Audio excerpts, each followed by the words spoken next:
Le gouvernement américain a approuvé d'urgence, sans passer par le Congrès, la vente à Israël de près de 14 000 obus de chars samedi.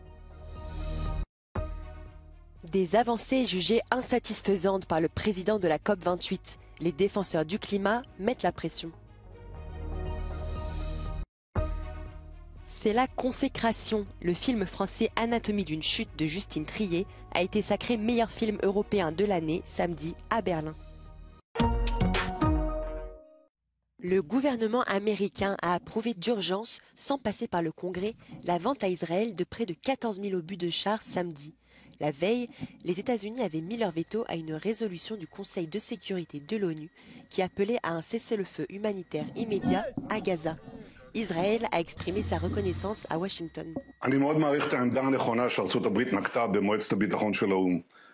גם מדינות אחרות צריכות להבין שאי אפשר מצד אחד לתמוך בחיסול של החמאס, ומצד שני לקרוא להפסקת המלחמה שתמנע את חיסול החמאס.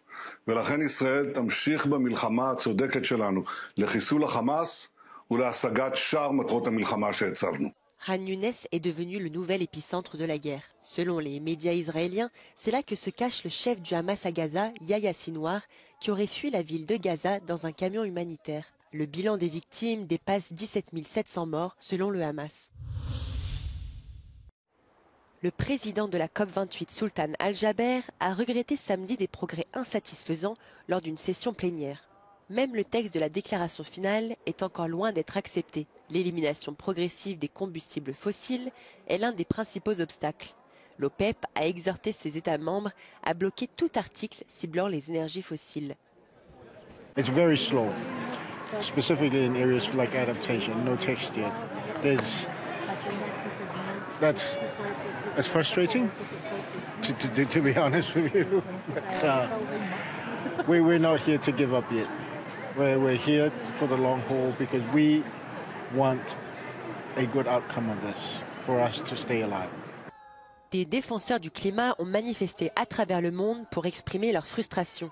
À Venise, le groupe Extinction Rebellion a coloré l'eau du Grand Canal pour dénoncer, selon lui, l'échec de la COP28.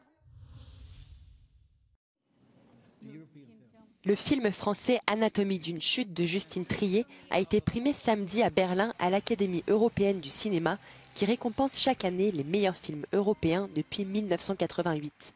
Le long métrage a remporté les prix du meilleur scénario, du meilleur réalisateur et du meilleur film, ainsi que le prix de la meilleure actrice pour Sandra Hüller. Après avoir remporté la Palme d'Or à Cannes, c'est la consécration. C'est l'histoire d'une écrivaine à succès soupçonnée du meurtre de son mari. À travers l'enquête et le procès qui s'ensuivent, Justine Triet livre une véritable dissection de la relation du couple, magnifiquement interprétée par l'actrice allemande Sandra Hüller, muse de la réalisatrice.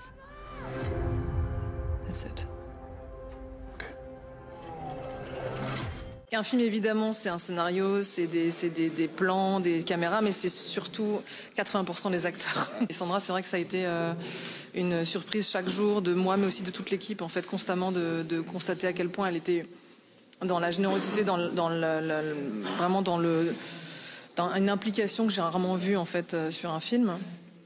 Et donc voilà, je lui dois évidemment ce film, d'une certaine façon.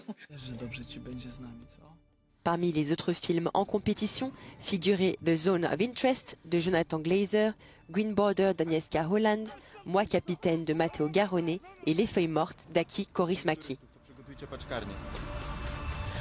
La 36e cérémonie des European Film Awards a montré toute la richesse, la diversité et la pertinence des cinémas européens. Avec cette année, une compétition particulièrement relevée et des films qui prennent en temps réel le pouls de l'Europe et du monde. Des films particulièrement sensibles et engagés qui nous permettent de mieux comprendre notre humanité et ses nombreuses failles. À Berlin, Frédéric Ponsard pour Euronews.